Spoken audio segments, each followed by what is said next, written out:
చాలామంది నిర్లక్ష్యం చేస్తూ ఉంటారు చదువుకున్న వాళ్ళు కూడా, కానీ అది తప్పు. ఎందుకంటే మనకు కావాల్సిన అభ్యర్థిని మనం ఎన్నుకోవాలి. దేశ రాజకీయంలో ఉన్నటువంటి ఇప్పుడు రాహుల్ గాంధీ గారు ఎగ్జాంపుల్కి చాలా విషయాలను ఇంకా మెచ్యూరిటీ కనబరచలేకపోతా ఉన్నారు. ఫ్రీ పంచొద్దు అన్నది ఆయన అభిప్రాయం. ఏంటంటే కాంగ్రెస్ ప్రభుత్వం చెప్పింది కానీ అవన్నీ చేయడానికి పోయేసరికి రాష్ట్రం అంతా దివాళా తీసే పరిస్థితి ఉంటుంది. సరే, నాకు 2 లక్షలు పోయినా పర్వాలేదు, కేసీఆర్ మాత్రం వ్యతిరేకించాలని నిర్ణయించుకొని వ్యతిరేకించి నాకు ఓటు వేస్తుంది వ్యతిరేకించి. కానీ చంద్రబాబు ఇస్తున్న వాగ్దానాలు చూస్తే ఒక్కొక్కసారి నాకు కూడా భయం వేస్తుందండి. పవన్ కళ్యాణ్ అయితే ఆయన ఎంత సినిమా హీరో ఉండొచ్చు, ఆయనకు చాలా పాపులర్ ఉండొచ్చు, కానీ నేనైతే ఒక పొలిటీషియన్గా ఆయన చూడలేనండి. ఆంధ్ర ప్రాంతంలో అయితే ఎవరు వచ్చినా రాష్ట్రం దివాళా తీసే పరిస్థితి ఉంది. జగన్మోహన్ రెడ్డి వచ్చినా అదే ఉన్నది, చంద్రబాబు చెప్తుంది కూడా అదే. Hi sir. నమస్తే. నమస్తే అండి. నమస్తే. సో మీ పేరేంటి, మీరు ఎక్కడి నుంచి వచ్చారు? నా పేరు సునీల్ రెడ్డి మేడం. నేను తెలంగాణ జోగులాంబ అలంపూరు, కాకపోతే 30-40 ఇయర్స్ నుంచి ఇక్కడ హైదరాబాద్ ప్రాంతంలోనే నివసిస్తూ ఉంటాను. ఓకే. సో ఇప్పుడు మనకి ఎలక్షన్స్ దగ్గర పడ్డాయి కదా, మే 13 ఎలక్షన్స్ అందరికీ తెలుసు. సో మీరు ఓటు ఇద్దాం అని అనుకుంటున్నారా? తప్పనిసరిగా అండి, ఓటు హక్కు అనేది తప్పనిసరిగా ఉపయోగించుకోవాలన్నది నా అభిప్రాయం. చాలా మంది నిర్లక్ష్యం చేస్తూ ఉంటారు చదువుకున్న వాళ్ళు కూడా, కానీ అది తప్పు. ఎందుకంటే మనకు కావాల్సిన అభ్యర్థిని మనం ఎన్నుకోవాలి అంటే తప్పనిసరిగా ఓటు హక్కు వినియోగించుకోవాలి. అప్పుడే వాళ్ళు న్యాయం జరుగుతున్నది నా అభిప్రాయం. ఓటు హక్కు కూడా సద్వినియోగం చేసుకోవాలి. అందులోనూ ఓటు వేసేటప్పుడు సరైన నాయకుడిని ఎంచుకోవాలి అని అంటారు. ఒకవేళ నాయకుడిని ఎంచుకోకపోతే ఆ 5 ఏళ్ళు మనం చాలా చాలా ఇబ్బందులు పడాలి. సో మీ ప్రకారం ఇప్పుడు ఎలక్షన్స్ జరుగుతున్నాయి కాబట్టి మీ ఉద్దేశంలో ఏమనుకుంటున్నారు? ఆంధ్ర ఎలక్షన్స్లో, తెలంగాణ ఎలక్షన్స్లో ఎవరు వస్తారు అని మీరు అనుకుంటున్నారు? ముఖ్యంగా మనము ఇక్కడ తెలంగాణ ప్రాంతంలో దేశ ఎన్నికలే ఉన్నాయి, స్థానిక ఎన్నికలు లేవు. ఎంపీ ఎన్నికలు ఆల్రెడీ స్థానిక ఎన్నికలు అయిపోయింది, ఎంపీ ఎన్నికలు ఉన్నాయి. ఇప్పుడు ఎంపీ ఎన్నికల్లో ఉన్నప్పుడు మనం ఆలోచిస్తే భారతీయ జనతా పార్టీ, తర్వాత కాంగ్రెస్ పార్టీ, లోకల్గా బీఆర్ఎస్ పార్టీ, వీళ్ళే ఉన్నారు. ఇప్పుడు బీఆర్ఎస్ పార్టీ గతంలో ప్రభుత్వం ఉన్నప్పుడు ఎక్కువ మందిని ఎంపీలు ఇచ్చాం ఇక్కడ నుంచి, కానీ ఇప్పుడు కాంగ్రెస్ పార్టీ అధికారంలో ఉంది. బీఆర్ఎస్ పార్టీని ప్రజలు తప్పుపడుతూ పక్క పెట్టారు. ఇప్పుడు ఢిల్లీలో కూడా 10 సంవత్సరాల నుంచి బీజేపీ ప్రభుత్వం ఉంది, కానీ బీజేపీ ప్రభుత్వం మీద ఇప్పటిదాకా ఎక్కువ పెద్ద అవినీతి కుంభకోణాలు అట్లాంటివి ఏం బయటికి రాలేదు. తర్వాత వేరే దేశాలు కూడా భారతదేశాన్ని సమర్థిస్తూ ఎన్నో సార్లు మనం విన్నాం, ఛానళ్ళ ద్వారా, టీవీల ద్వారా, పత్రికల ద్వారా. అంటే నరేంద్ర మోడీ గొప్పతనాన్ని మనం విన్నాం. కాబట్టి అదే కాకుండా మరి పరిపాలనా విధానం చూసినా, రోడ్లు విస్తీర్ణం చూసినా, తర్వాత డెవలప్మెంట్, కరోనా విషయంలో వచ్చిన చాలా విషయాలను నరేంద్ర మోడీ గారి నాయకత్వాన్ని సామాన్యంగా అందరూ కూడా సమర్థిస్తూ ఉన్నారు. నేను కూడా సమర్థిస్తూ ఉన్నా. సరే, ఆయన పరిపాలన 10 ఏళ్ళు అయినా కూడా ఇంకా కూడా ఆయనకు అవకాశం ఇవ్వాలన్నది చాలా మందిలో ఉండే అభిప్రాయం, నా అభిప్రాయం కూడా అదే.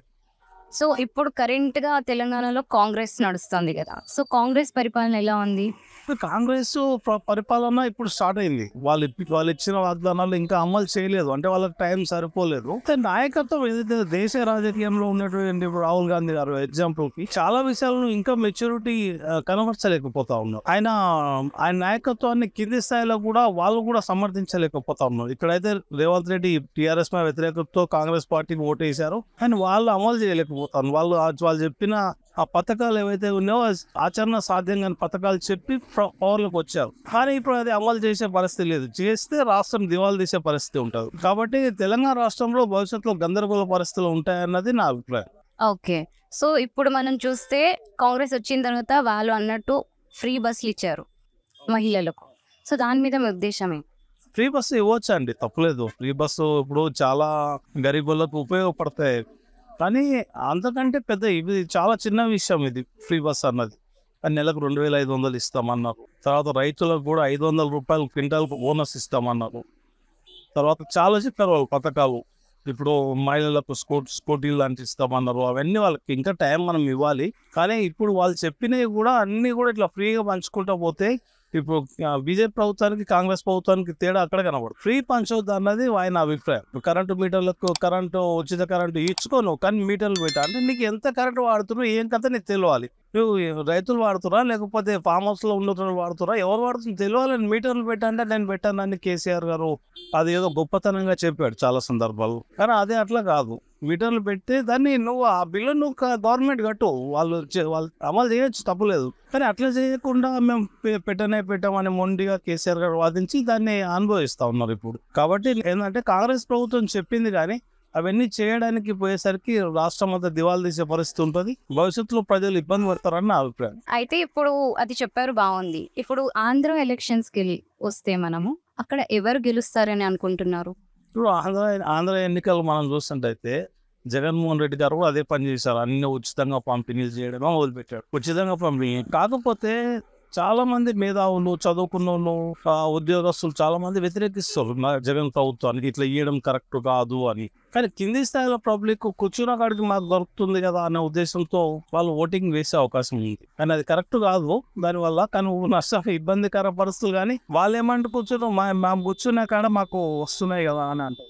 ఇప్పుడు లాస్ట్ టైం ఎన్నికలు ఇప్పుడు తెలంగాణ ప్రభుత్వంలో కూడా నాకు ఊర్లో 20 ఎకరాలు వ్యవసాయం భూమి. కేసీఆర్ గారు నాకు రైతు బంధు అనే దాదాపుగా సంవత్సరానికి 2 లక్షలు వస్తుండే. నాకే బాధ అనిపించేది, వ్యవసాయం నేను కౌలుకి ఇస్తాను కానీ నాకు 2 లక్షలు ఎందుకు ఇస్తుండే కేసీఆర్, ఎక్కడ నుంచి ఇస్తుండే డబ్బులు అంటే ఇవన్నీ ప్రజల సొమ్ము ఇట్లా వేస్ట్ చేస్తుండే కదా. ఇప్పుడు నాకు వ్యవసాయం నేను కౌలుకి ఇస్తా అంటే నాకు ఆ కౌలు కూడా ఇస్తాడు పైసలు నేను చేసుకున్న దానికి. కానీ 2 లక్షలు నాకు ఒక్కరికే ఇస్తుండే. అట్లా రాష్ట్రం మొత్తం ఎంతమందికి వస్తున్నాడు, ఏమైతుంది రాష్ట్రం అని చెప్పి ఒక్కొక్కసారి చాలా బాధ అనిపిస్తుంది. సరే నాకు 2 లక్షలు పోయినా పర్వాలేదు, కేసీఆర్ మాత్రం వ్యతిరేకించాలని నిర్ణయించుకొని వ్యతిరేకించిన ఓటు వేస్తుంది వ్యతిరేకించి.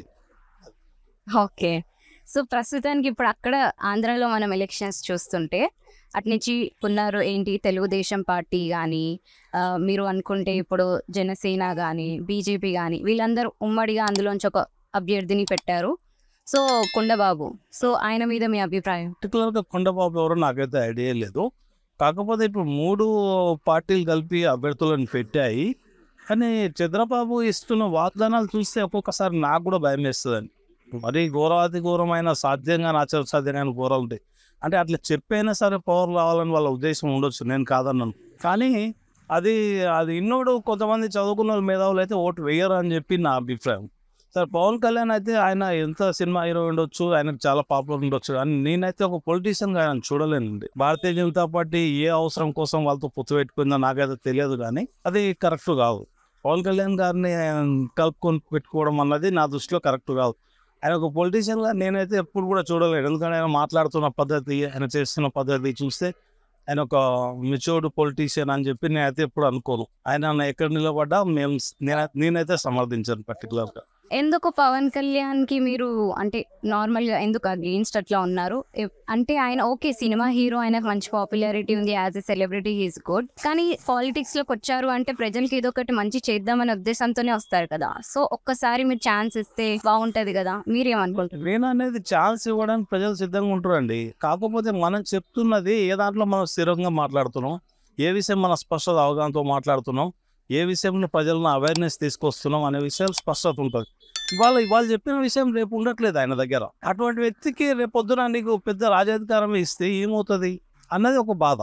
అట్లా అర్థమైందా? వాళ్ళు చెప్తున్నది మెచ్యూరిటీగా ప్రతి సబ్జెక్ట్ మీద ఇట్లా చెప్తే కొన్ని విషయాలు చేశాడు. అప్పుడు కిడ్నీ బాధితుల విషయంలో కొంత ఫైట్ చేశాడు, వాళ్ళకి న్యాయం జరిగేది. కానీ చాలా విషయాలలో ఆయన చెప్తున్న దానికి ఇప్పుడు ఏదో జగన్మోహన్ టార్గెట్ చేసి చెప్తున్నట్టుగానే మాకు అనిపిస్తుంది తప్ప, ఆ జగన్మోహన్ చేసిన తప్పైనా టార్గెట్ చేస్తున్నట్టు అనిపిస్తుంది తప్ప పర్టికులర్ గా ఒక సబ్జెక్ట్ మీద అవగాహన ఉన్న వ్యక్తి అని అనిపించదు, నాకు అనిపించదు ఎందుకు అట్లా.